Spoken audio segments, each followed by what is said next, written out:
Well, the reason we merged our companies was you could make an argument that it was a rolled in succession plan.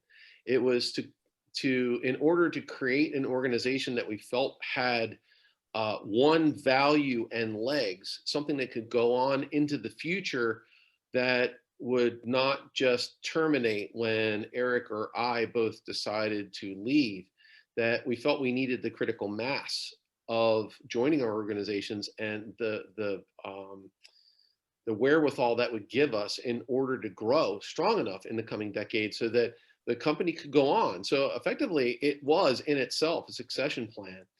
I think that question is it's ultimately important to all of those all of those topics or stakeholders, let's say, where the strategic plan of the organization must take into account how the organization is going to exist into the future.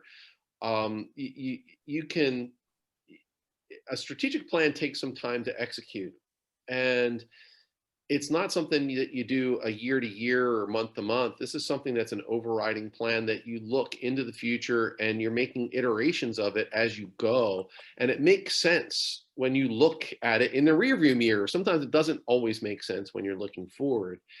And without a clear idea of where the company is going to be in 5 years, 10 years, 15 years, it's very difficult to develop a strategy in order to move it forward, because that's ultimately the goal of any strategy, is to achieve that vision, right? So Mhm. so it's ultimately important for the business planning, for the customers.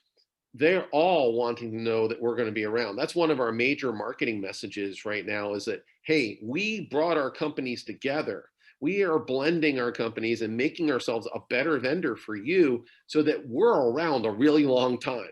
So they want to know that you're thinking about succession planning. They want to know that you're going to go off into the future, and that the company, in our case, that our company can go on without us. That's an important aspect of it. So it's building that kind of framework and structure within the organization that it can support itself into the future without necessarily having those the initial leaders, the second generation owners involved with it. And then the lenders, they love seeing that as well. Now, look, these guys are looking at your trailing 12 months, and they're looking at your P&Ls and balance sheets, and looking at the paper and the financials. But it really is true, I think, that I was told by someone wise once, who is on this call, that lenders lend to people, and they may be looking at the P&Ls, and you have to be in the ballpark. You can't have tremendously difficult times and expect that a lender is going to throw an awful lot of money at you.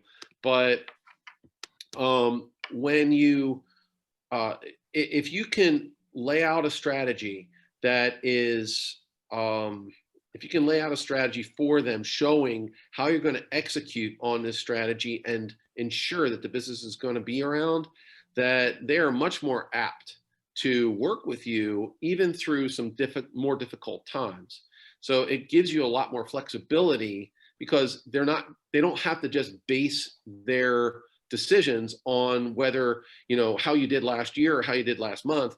They're looking at, okay, these guys are going to be around for a long time, and their plan holds water. So that's what I think.